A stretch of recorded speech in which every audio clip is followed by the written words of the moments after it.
धर्मराज बाबा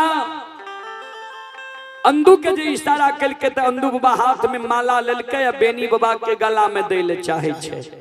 ध्यान देवे बेनी बाबा रहे हजारों गाय के दूध दही खायल मानव वो इस समय के 5 हाथ के रहे। आ अंधु बाबा रहे नाटा कद के। तो अंधु बाबा के हाथ जे बेनी बाबा के सिर तक नहीं जाए तो बेनी बाबा के कहे अंधु सिर नीचा करहो ने तोरा गला में माला देबा हाथ में ताम तुलसी शालिग्राम देबा आ धर्म के भक्त पजियार बन जइहो सत्यनाम बोल जइहो। बेनी बाबा कल के गुरुदेव सुन लिया यहाँ हमारा से पहले भक्त पजियार बन लिए सब विधि व्यवस्था हमारा यहाँ सिखेबे। एक शब्द गुरुदेव के ताको अनंत विचार कोई जब ककरे से एक शब्द के गुण ला ले छे तो गुरु के बराबर होई छे समतुल होई छे वो एक शब्द के अनंत विचार छे। ता बेनी बाबा कल के सरकार अपने हमरा लिए गुरु छिए ता कुछ देर यहाँ रुक जइयो हमरा गला में जो यहाँ माला दे ले लिए कुछ देर और यहाँ रुक जइयो। हमरा जे ठाकुर जी गोसाई बाबा भक्त पजियार बनावे छे तो सब कुछ झायर फटक लेबे क्लियर क्या लेबे तब हम सतनाम बोलबे। यहाँ सब के नहीं गोसाई ठेक लेला हम एकरा ठकाय नहीं देबे।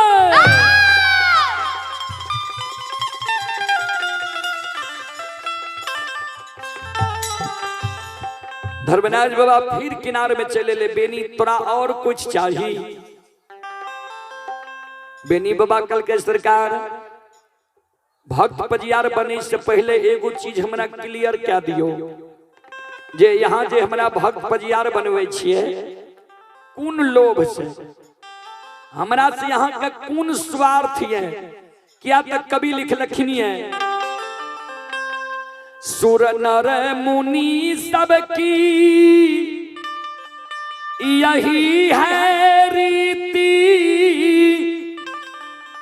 स्वार्थ लागई कराई सब प्रीति।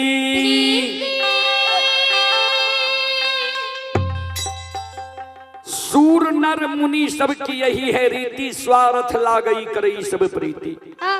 सूर माने देवता नर में माने ई मानव मुनि माने भगवान के मनन करे वाला मनावे वाला।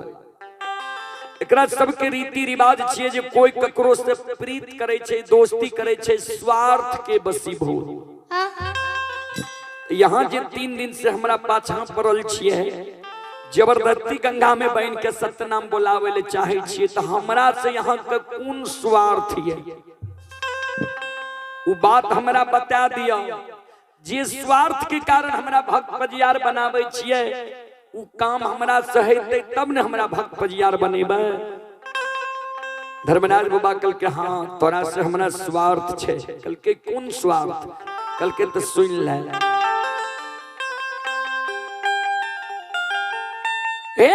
भगती के कारण पोपी में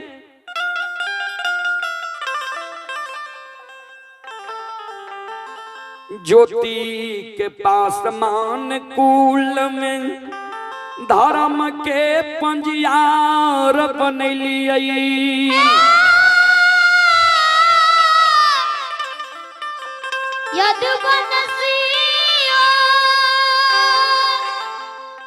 भक्ति के कारण पोपी नगरी में पासमान कुल में ज्योति के धर्म के भक्त पजियार बनलिए।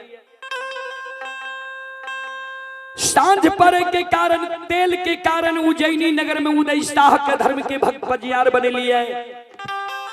गहवर में फूल चढ़े के कारण सुगंध के कारण मुकमा नगरी में अंधु मालाकार के धर्म के भक्त पजियार बनलिए।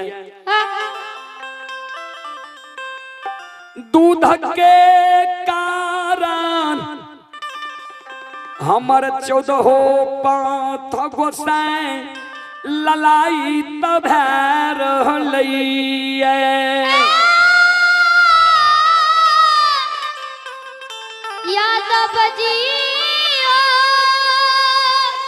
तोरा हाथ के दुआल दूध तोरा गहबर में बंदी बिसहरी अघा के प्रतिदिन पिए रह। उ देख के हमरा लोभ चले।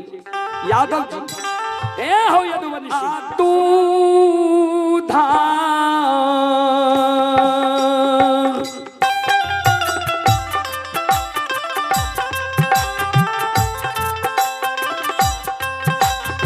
कारणमा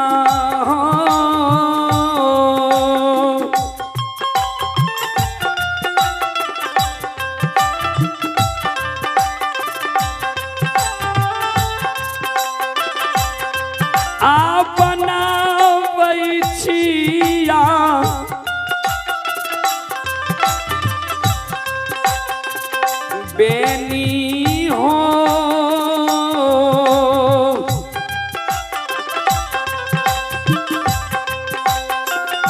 तोरा हो धारा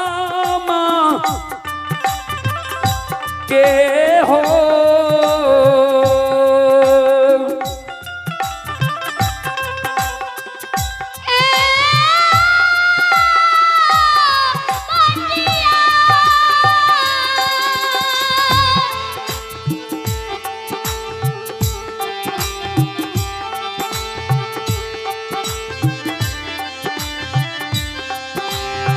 चले पुरस्कार की ओर। आप ही गायक राजदीप पजियार, ग्राम सिरबार मनिया। ये गुरुजी उनके ही श्री रंजित पजियार घोघसम। ये राजदीप पजियार जी की ओर से श्रद्धा के साथ बड़े उदार दिल से शानदार 251 रुपए की पुरस्कार आए हैं। भगवान श्रद्धालु की मनोकामना को पूर्ण करे, मंडली में सम्मति दे, मां सरस्वती सद्बुद्धि सद्ज्ञान दे, बाबा भोले भंडारी भंडार को भरे रखे। जय हो दानी श्रद्धालु की जय हो, उनके समस्त परिवार की जय हो।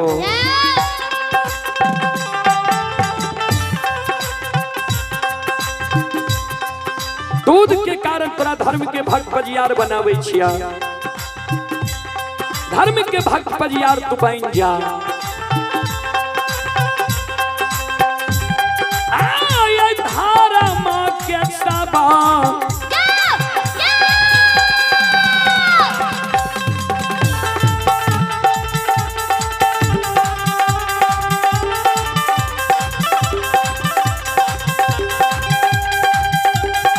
ए अब सुन भैया धारा मां के सबा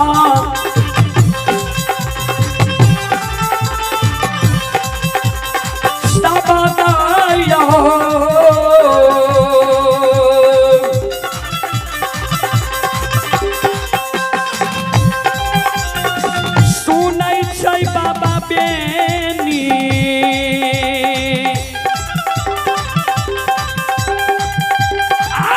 सुनै गंगा ये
माया के जे हो ए हो माया रूपी दाता हो नीराय हो माया हो कारा लगे हो माया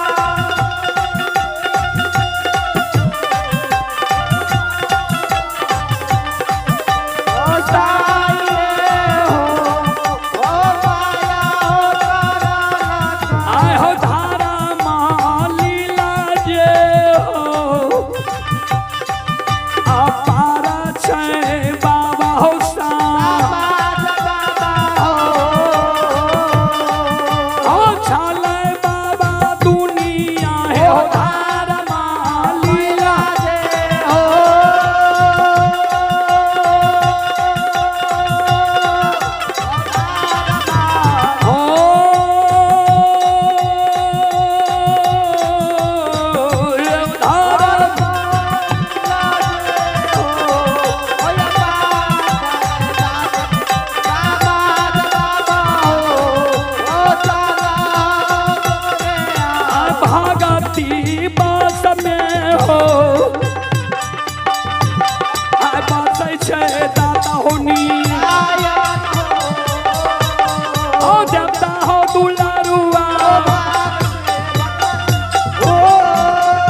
पार्वती